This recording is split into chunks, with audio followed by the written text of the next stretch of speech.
Randolph Scott.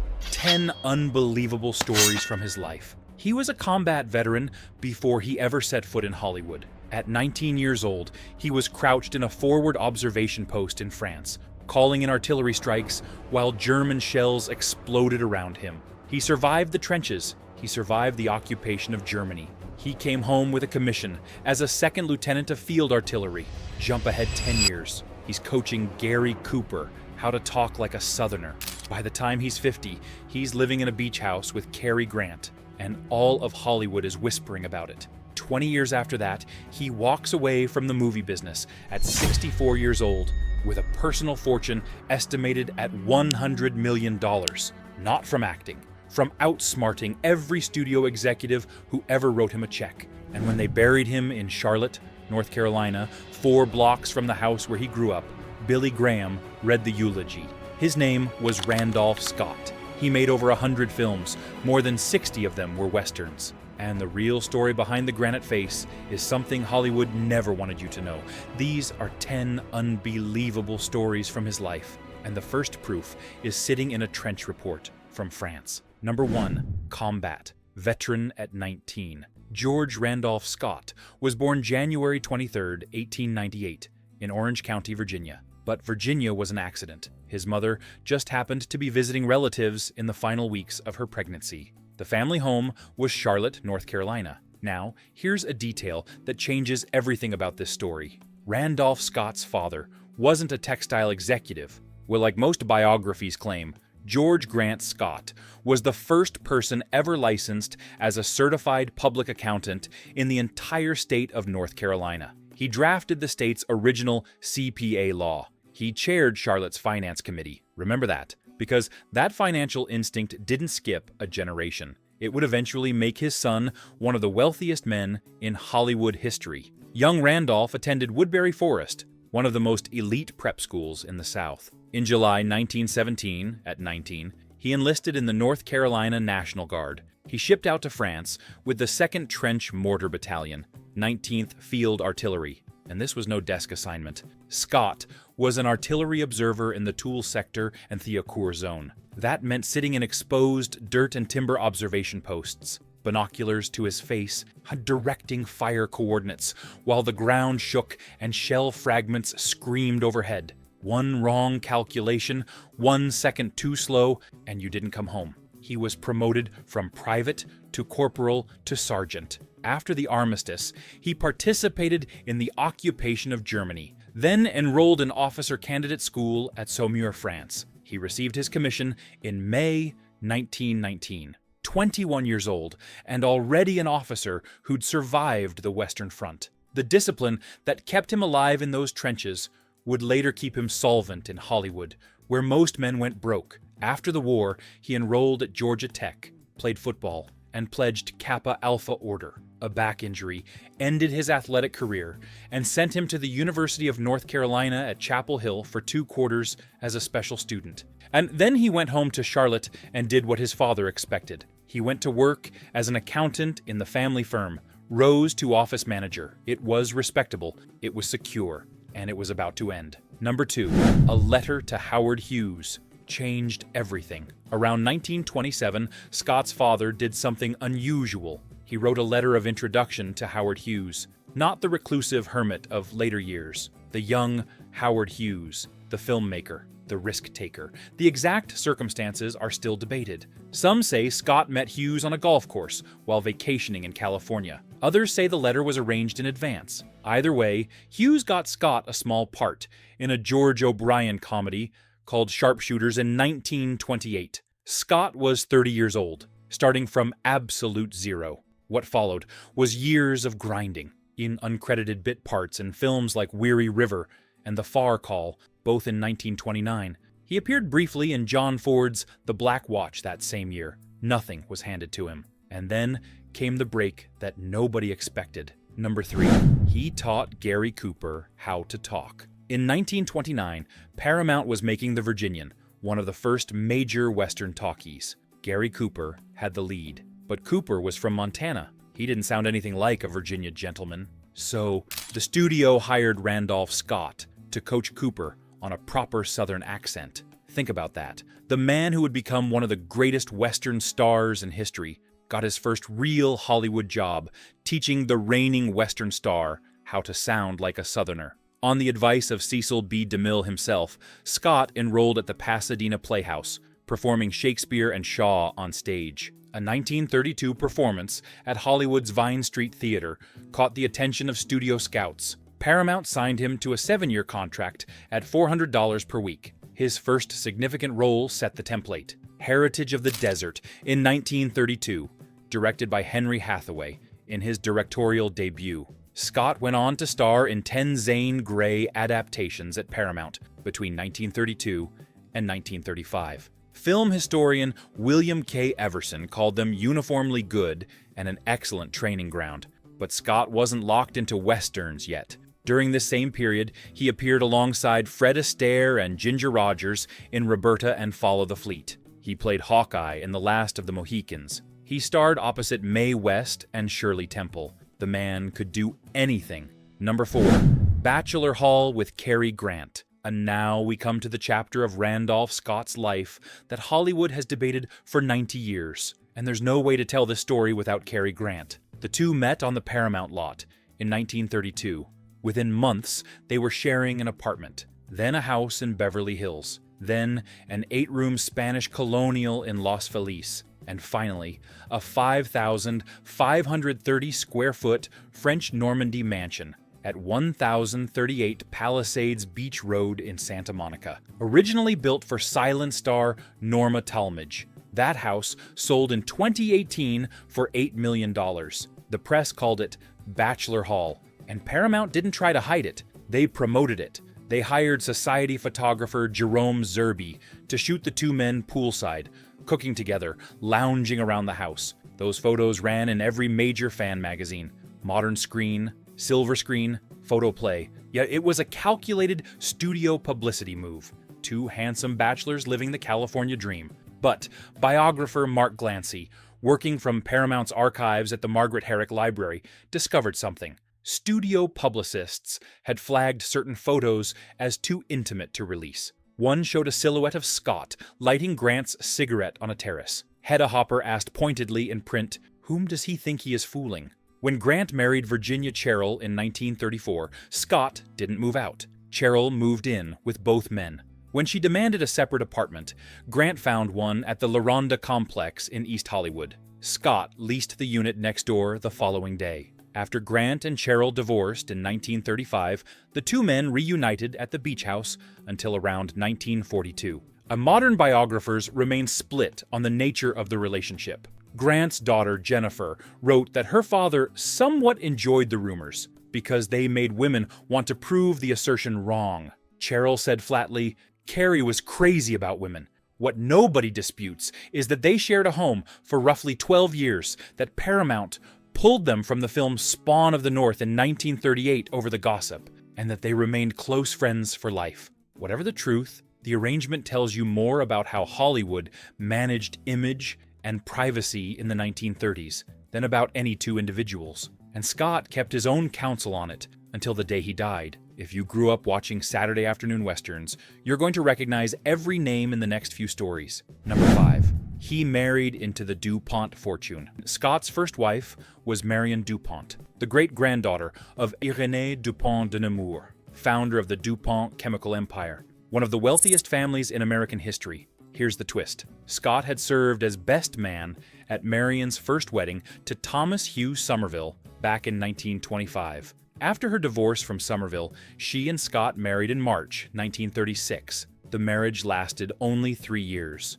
Scott told reporters their separation was entirely friendly. The problem was geography. Marion's thoroughbred racing empire kept her on the East Coast. Scott had to be in Hollywood. But despite divorcing in 1939, Marion kept the name Scott for the remaining 44 years of her life. When she died in 1983, her estate was estimated at $80 million, and she bequeathed Montpelier, on President James Madison's historic Virginia estate, to the National Trust for Historic Preservation. Scott married for the second and final time on March 3, 1944. Marie Patricia Stillman, from a prominent New York family, was 25 years old.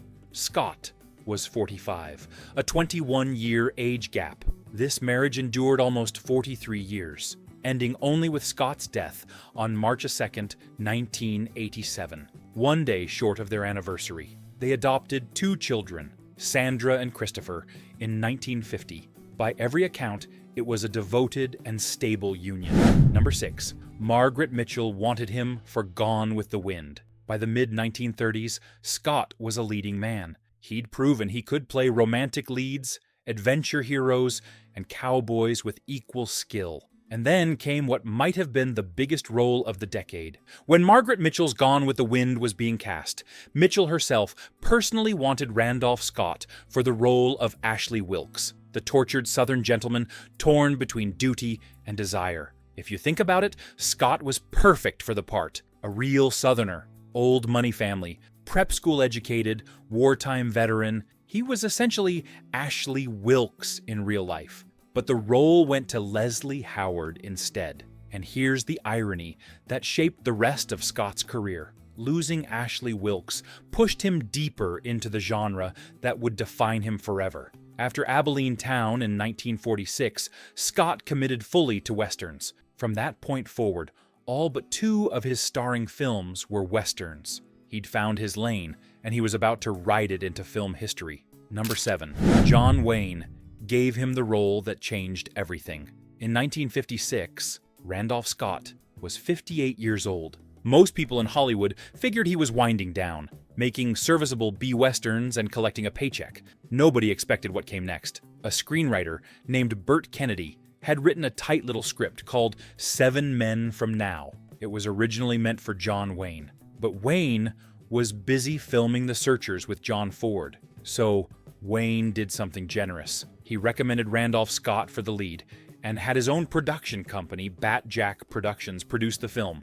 The director was a tough, hard-drinking former bullfighter named Bud Boetticher. And from the moment Scott and Boetticher started working together, something clicked. 7 Men from Now wasn't just good, it was a revelation. That first collaboration launched what film historians now call the Ranown cycle. The name came from the production company, a combination of Randolph Scott and Harry Joe Brown, his producing partner. Over the next 4 years, Scott and Boetticher made 7 westerns together. The Tall T Decision at Sundown, Buchanan Rides Alone, Ride Lonesome, Comanche Station. Each one shot in roughly 13 to 18 days, each one running between 73 and 78 minutes. No fat, no filler. If you grew up watching those films, you already know they felt different from anything else on screen. French critics at Cahiers du Cinéma recognized the brilliance first. André Bazin praised what he called the sublime lack of expression in Scott's blue eyes, and called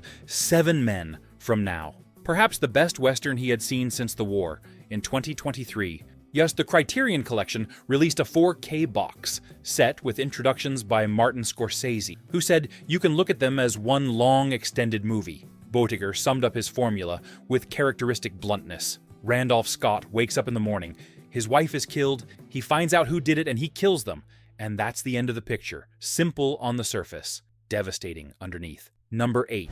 He made stars out of complete unknowns. Here's something that separates Randolph Scott from almost every other leading man of his era. He actively championed young actors. Boetticher recalled that, unlike John Wayne, who could be competitive with younger performers on set, Scott was the opposite. He'd watch a newcomer work and then pull the director aside. Randy would say, "I sure like that young fellow. Let's give him more lyrics." Yet in every picture I made with him, we made a star. Look at the list. Lee Marvin, Richard Boone, James Coburn, who made his actual film debut in Ride Lonesome. Scott was so impressed with Coburn that he personally pushed to give the young actor more dialogue. Pernell Roberts, Claude Akins, Lee Van Cleef. These weren't small names. They went on to become some of the most recognizable faces in Hollywood. Most leading men in the 1950s guarded their screen time jealously. Scott gave his away, and every single person he lifted up remembered it. Number 9. A coin toss decided his final masterpiece. Scott's last film is one of cinema's most perfect endings. Ride the High Country, released in 1962, directed by a young Sam Peckinpah. The film paired Scott with the only actor who was truly his equal in the Western genre, Joel McCrea. The script called for two aging lawmen getting one last chance at redemption. Originally, McCrea was cast as the morally ambiguous Gil Westrom and Scott as the righteous Steve Judd. But both men felt uncomfortable. McCrea had never played a villain. Scott wanted to play against type for once. Without knowing of each other's wish, both independently asked to swap roles. When they discovered they'd had the exact same idea, the switch happened immediately. Top billing was settled by a coin toss at a restaurant with Peckinpah. Scott won. But in the finished credits, both names appear in the same frame, giving them co-equal billing anyway. Peckinpah made one crucial change to the script. He reversed who dies at the end. In the original, Scott's character was supposed to perish. Shout Peckinpah gave the death scene to McCrea's noble Steve Judd instead. His final line became one of the most quoted in Western cinema. "I just want to enter my house justified." The supporting cast was extraordinary. Warren Oates, L.Q. Jones, R.G. Armstrong, Edgar Buchanan, and Mariette Hartley in her film debut. Shot in 26 days near Mammoth Lakes, California, on a budget under $1 million. MGM botched the release. A new studio regime dumped it on the bottom half of double bills. It underperformed domestically, but won the grand prize at the Belgian Film Festival. Its reputation has only grown since. McCrea later said honestly, "Both Randy and I were washed-up actors playing washed-up lawmen." Both men essentially retired after filming Wrapped. McCrea made a handful of minor films. Scott never appeared on screen again. But he walked away at 64 and never looked back. Number 10. A cowboy who became richer than the studio. And now the story that ties everything together. The accountant's son who outsmarted Hollywood. Director Michael Curtis, the man behind Casablanca, once said, "Randy Scott is a complete anachronism. He's a gentleman. And so far, he's the only one I've met in this business." But Curtis only saw the gentleman. He didn't see the financial architect underneath. Scott built his fortune on 3 rules, and each one was deliberate. Rule 1, save the cash. Both Scott and Cary Grant were famously frugal. Biographer Robert Knott called them notorious tightwads, and their shared housing was partly about splitting expenses. But Scott's frugality wasn't about being cheap. Every dollar he didn't spend was a dollar he could invest. While other actors bought sports cars and threw parties, Scott stacked capital. Rule 2, buy the assets. From the very beginning of his career, Scott poured money into real estate across California's San Fernando Valley and Palm Springs, then oil wells, gas rights, petroleum, securities. He owned and co-designed the Cresta Verde golf course in Corona, California. In 1965, columnist Mike Connolly reported that Scott's San Fernando and Palm Springs real estate alone was worth over $100 million. Rule 3, own pieces of your own films. He formed Ranown Productions, partly so he could hold stakes in his pictures instead of just collecting a salary. While the studios owned the cameras, Scott quietly owned a share of the profits. It was a move decades ahead of its time. Most actors didn't think this way until the 1970s. The result was staggering. He was reportedly the only movie actor ever accepted for membership in the Los Angeles Country Club, a place that didn't want Hollywood types. They accepted Scott because they saw him as what he actually was, a serious businessman who happened to make movies. At his death in 1987, estimates of his net worth ranged from $50 million to $100 million.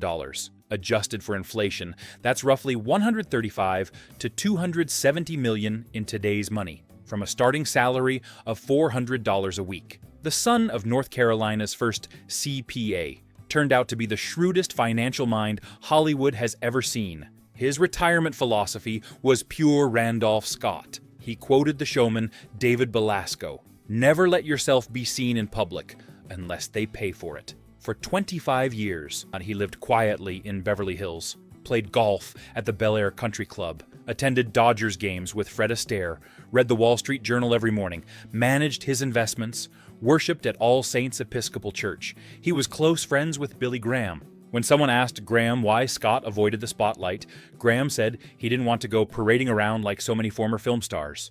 From talk show to talk show. So let's take this all in. A combat veteran at 19. an accountant who talked his way into Howard Hughes's circle, the man who taught Gary Cooper how to sound Southern, the most whispered about roommate in Hollywood history, a DuPont husband, Margaret Mitchell's personal choice for Ashley Wilkes, the recipient of John Wayne's greatest gift, a star maker who lifted up Lee Marvin, James Coburn, and Richard Boone, a coin toss partner with Joel McCrea in cinema's most perfect farewell, and the cowboy who quietly built a fortune bigger than most studios. When Cary Grant died in November 1986, the 88-year-old Scott, frail and struggling with heart and lung problems, reportedly put his head in his hands and wept. 3 months later, on March 2nd, 1987, one day before his 43rd wedding anniversary, Scott died at home, with Patricia, Sandra, and Christopher at his bedside.